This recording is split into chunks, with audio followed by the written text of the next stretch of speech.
This is episode 169. Smarter Parenting welcomes you to our podcast series, The Parenting Coach for ADHD. Here to heal and elevate lives is your parenting coach, Siope Kinikini. Well, hello, my friends. How are you? Welcome. My name is Siope. I am your host, or at least one of the hosts here at the ADHD Smarter Parenting podcast. Thank you for joining me. This is the beginning of a new year, and I am really excited about the topic that I will be discussing today.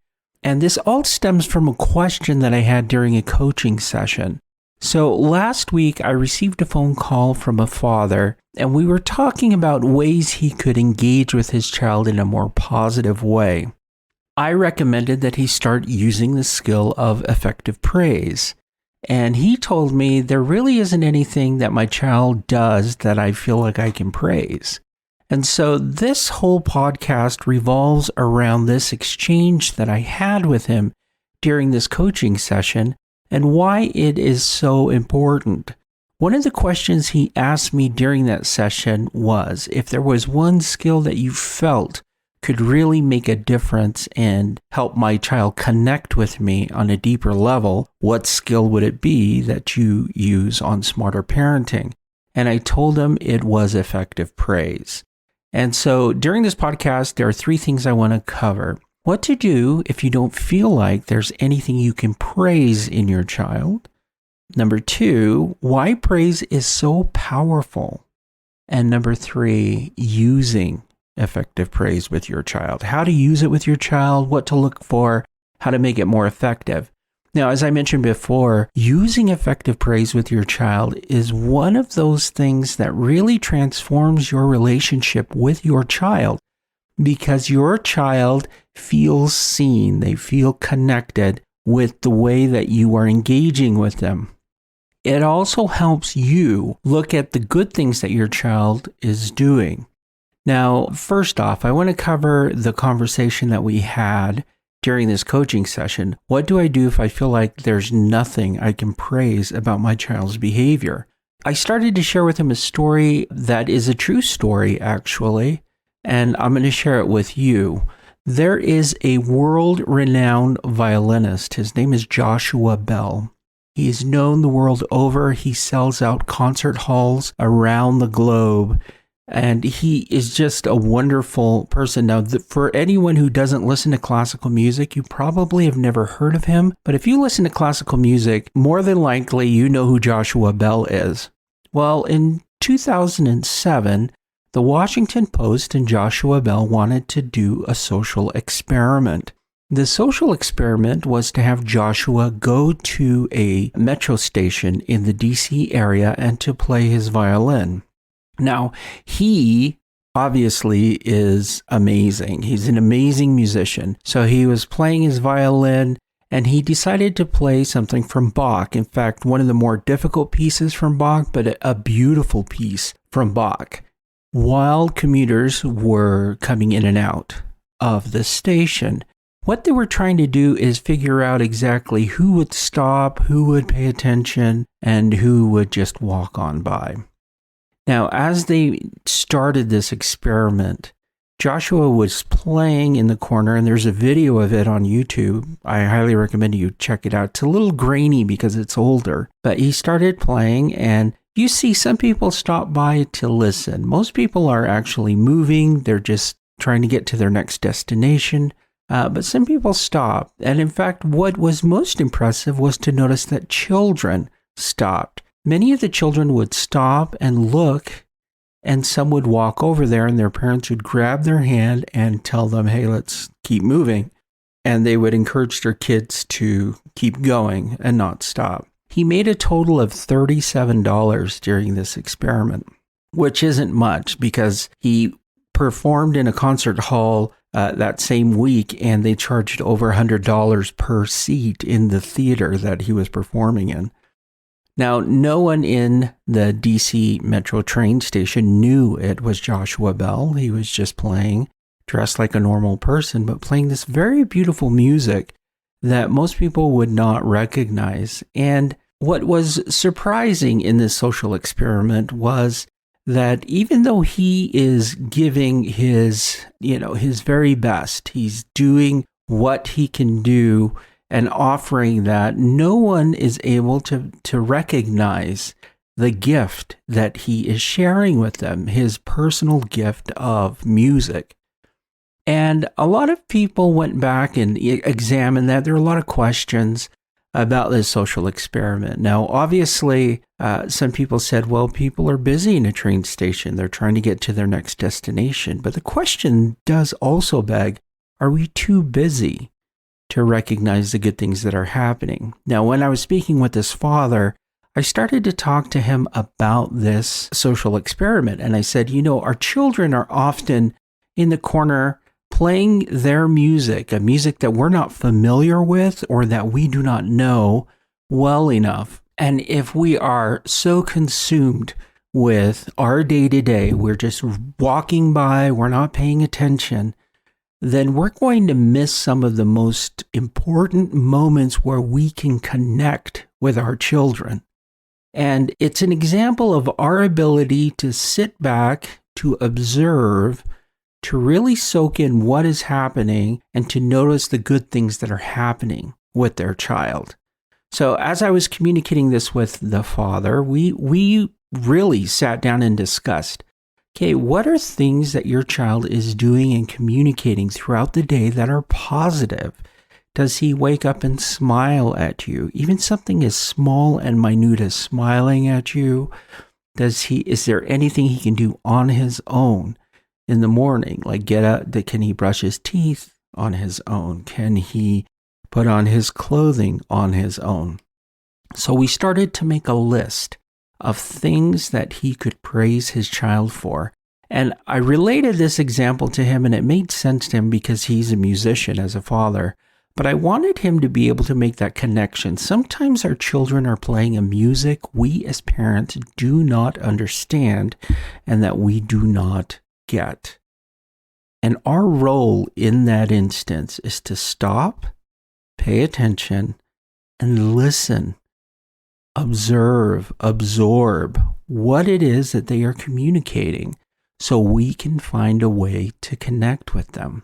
And once we break away those barriers of our own making, which are, hey, we're too focused on other things rather than trying to understand where you're coming from or what you're feeling, if we're unable to get to that stage, then that's where a lot of disconnect for children and for parents go. So, what do you do if you don't feel like there's anything to praise with your child? My recommendation is to really sit down, pay attention, step back, look at everything your child does. Is there something small that you can praise? Can they sit at the table quietly for a short time? That can be praised. And often parents are stuck in this idea of, well, I'm only going to praise them if they're able to follow through with something that's larger or more huge. Well, that makes it difficult because now you're going to praise them based off of your expectations and not where they're at. Now that brings me to the second point of why praise is so important. So effective praise that we use here at Smarter Parenting is so powerful, and it's very different than regular praise. Regular praise is just saying, hey, great job. Okay, now effective praise in Smarter Parenting is that you acknowledge that your child has done something well, you describe the behavior, you give a reason why that behavior is important, that is meaningful to your child, and then you can give them a reward. And the reward is optional. As you can see, there are 4 steps in effective praise that we use here. And the reason that this is so effective when you use all 4 of these steps is that it helps your child get a clear understanding of what it is that they did well, because you're describing the behavior you have seen. And it also gives them motivation when you explain to them why they should continue that behavior. We cover those 2 things in effective praise. So instead of just saying, hey, great job this morning, that's too broad and too general. It doesn't help your child know, okay, this is where I did well and this is what I need to repeat. you can use effective praise. So with this father, it was, hey, he can brush his teeth on his own. So effective praise would sound like, hey, great job brushing your teeth this morning. When you brush your teeth, it tells me that you're ready for the day and we can get to school so you can be with your friends. So good job. As you can see in each of those steps, we were recognizing that there is a specific behavior, brushing his teeth. We also recognize that there's a reason why it's important for him to brush his teeth. Now, the reason wasn't directly connected with what most parents think of when brushing teeth. Hey, because I paid $1 million for your smile at the dentist or orthodontist, or, so you don't have tooth decay. I didn't use that example. I used something that was motivating for the child, which was, hey, that gives you more time to play with your friends. And that is more motivating for a child. As you can see, when you start using this method of effective praise, it is so powerful because it communicates with your child that you see them where they are at and that you're willing to recognize the good things that they are doing. Now, my third point was in using it. I've given you an example of how I explained a father could use it. And we role-played it during our coaching session. We talked a lot about how to use it and what instances he should use it. And I recommended that he write down the specific behaviors that he was going to praise throughout the day. I wanted him to give him 3 things that he could praise in the morning, 3 things he could praise in the afternoon, and 3 things he could praise in the evening. This way, these things are pre-planned and he knows exactly what to say. A lot of parents fumble because they're not sure what to say when they're in the moment.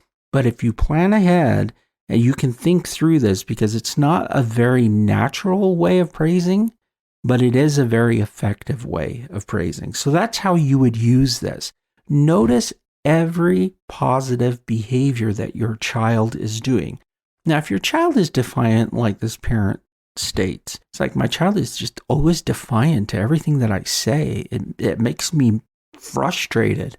There's still something in that music of the child that they are communicating, and that is independence.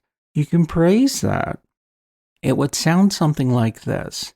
Hey, great job. I noticed that you have very strong opinions about this. Having strong opinions is helpful because that is the way that you can communicate with people what you want and what you don't want. Great job. So this father, when we started role-playing this, he got the general gist of effective praise, but I started to help him further see that the reason why effective praise is even more powerful than he may believe or think is that instead of fighting against something, you are going with something, and you're building off of the strengths that you can notice or that you can work with. Because he does want a child who can advocate for himself, who has an opinion, who can voice his opinion. He does want a child like that. Unfortunately, he just doesn't want his child to be like that at certain times with him. So I said, okay, well, we can focus on effective praise as a way to bring about this change. So that's what I plan for him to do. Write down 3 things he could praise in the morning, in the afternoon, and in the evening, in order to connect with his child and also help his child. Now, we were able to just communicate today about how this whole process was going, and he said the change was miraculous. It was night and day. He noticed a change in his child's behavior around him and their overall ability to get along with each other in just a week. So when a parent asks me, what is the one skill that you feel like is like really effective that I would like every parent to know? One of those skills is effective praise. I want all parents to practice it, and I want them all to use it. Now, here's the benefit. It also puts you in a more positive light with your child and also puts you in a positive frame of mind. So this whole interaction is both helpful for you and for your child. And the benefit of doing this is once you start to get used to it, and you start using it more and more, it becomes very natural. In fact, because he was doing 3 praises in the morning, in the afternoon, and in the evening, he felt like it was much easier to praise him for other things other than what was on the list. So I highly recommend to just keep going, keep praising, and work on those things. Now, does this negate having to lay down consequences? No, not at all. In fact, we can use this for our benefit when we lay down consequences, because we can help our child get into a state where they can accept consequences more easily, and our ability to work with them and hear the music that they're creating. Now, that example with Joshua Bell was one that I shared with his father in our discussion, and I'm sharing it with you as part of, you understanding this whole concept that children innately have their own music. And a lot of times when there's conflict between a parent and a child, it's because the parent can't hear the music that the child is trying to communicate. Or they may be too busy and they just have other things they want to focus on and do and just move on. So take some time, step back, relax, observe, find things to praise, list them out, practice, practice, practice. And you will see a transformation happen in 1 week. I can guarantee if you're consistent with it, you'll start to feel and see a change in the behavior of you and your children.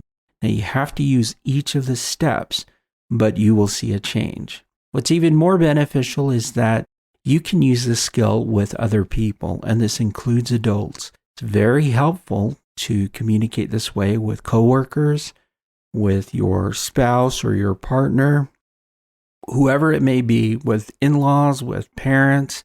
Communicate using effective praise, and you'll find that the relationship will be a lot warmer and a lot more engaging between the two of you as you use this skill. Now, that's it for me, and that's my challenge to you, is to use effective praise this week, just 1 week. Let's make small improvements over time, but your goal is to use effective praise with each of those elements of the 4 steps to help bring about more connection between you and your child. All right, that's it for me. Thank you for joining me, and I look forward to sharing again some things from coaching sessions and things that will help you. And of course, this is highly, highly relevant to children with ADHD. Praise them. Those are the things that will help them feel connected to you.